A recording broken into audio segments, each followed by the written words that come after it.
So today's video is going to be a story time, and the reason why is because I just played poker with my friends, and I had the craziest ending hand I've ever had before. So we started playing poker around 8:30 p.m. and we ended around 10:45 p.m. So we played about 2 hours. But the very last hand of the game, we wanted to do something a little bit risky. Basically, we're all given 2 cards. So there's around 6 people at the table, including myself. And we're allowed to look at one of the cards, okay? So you don't know what the other card is, but you have to base your bet on the card you're looking at. So I get my 2 cards, and some of the kids, or not kids, some of my friends around the table, I mean, they're still kids mentally, but some of my friends around the table were like, oh, do you want to switch? Do you want to trade cards? Do you want to trade pairs of cards? I was like, fuck no. The reason why is because let's say you trade your hand and it's a good one, then you're going to feel like shit because you traded your good hand to the other person.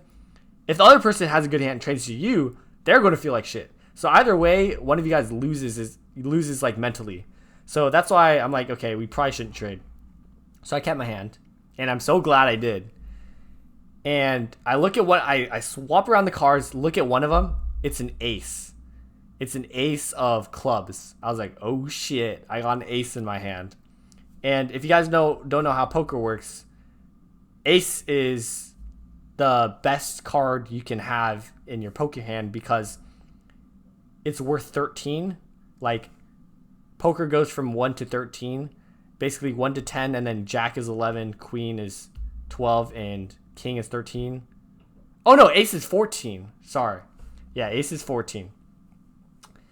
So it's the highest card technically. It's a 1 and a 14 at the same time. So it's both. That's why it's so good as well.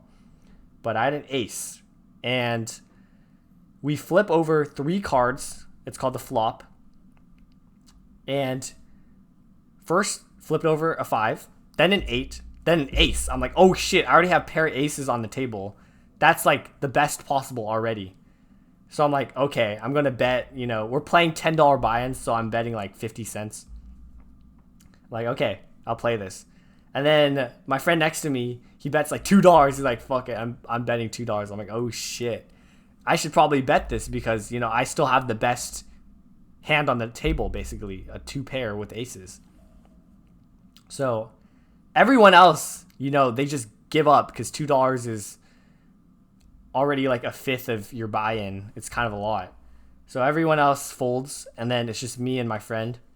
And I'm like, screw it, I'm going all in. And he goes all in as well. And so after that, we instantly flip our cards. The other card was an ace as well. I had an ace of spades and an ace of clubs. So I had what you call pocket aces, which is the best hand in poker possible. And there was an ace already on the table. So I had 3 of a kind. And I was like, holy fuck. And so I completely destroyed him. He actually had an ace too, but his other card was not an ace. It was an 8. And in fact, he had 2 pair. There's a 5, 8, and an ace on the table. He paired with the 8 and the ace. So he had a really good hand, but I just had a better one. So anyways, I took all his money, ended the night. At the end, we all kind of broke even. I think I was up like $4. Again, this is given we're $10 buy-ins. So everyone's like, fuck it, we're not going to pay each other. It's like whatever, right? Some people were like down like 10 cents. Like, who cares about 10 cents? But anyways, that was my story. If you guys like stories like this, like me telling stories, then maybe I'll do more stories. But anyways, that's it. See you tomorrow.